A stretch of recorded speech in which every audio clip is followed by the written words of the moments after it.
welcome to another video edition of Geotalk. And here we are, as promised, on an urban caching adventure in Sydney. And if you look over my shoulder, you can see a couple of urban geocaches. And if you look around the other way, there's a couple more. They're trying to look inconspicuous, but they're not kidding anyone. So join us over the next few hours with Web Guy, Wingnut, Jason from us at 31, and Satsujoku from Adelaide as we go caching around the Sydney area.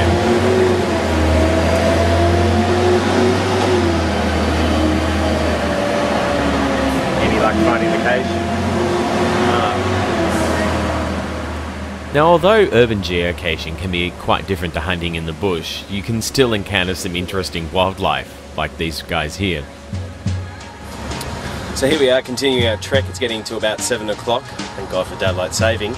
And one of the interesting things when you're travelling around looking for urban caches is sometimes you find a few gems hidden in the middle of nowhere, and here it looks like there's a few pieces of buildings that were demolished many years ago and have been scattered as part of an exhibition.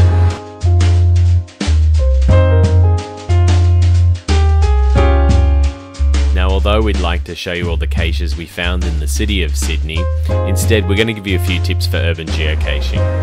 Tip 1, be aware of muggles. Pause every few seconds, have a look around, see who's walking past, because you never know when a muggle's going to appear.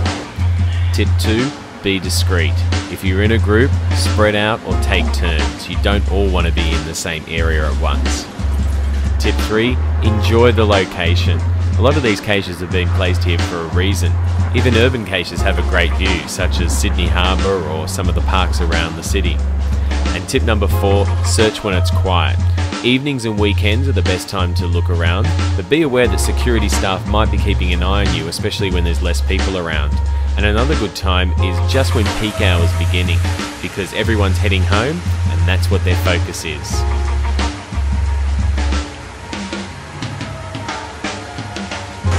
Well, after 7 hours of caching, that's it.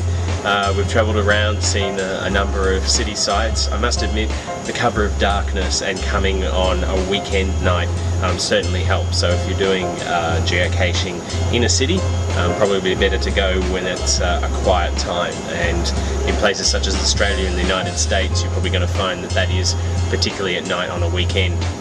So I've left the guys to finish up their Chinese dinner, a very late one that we've had.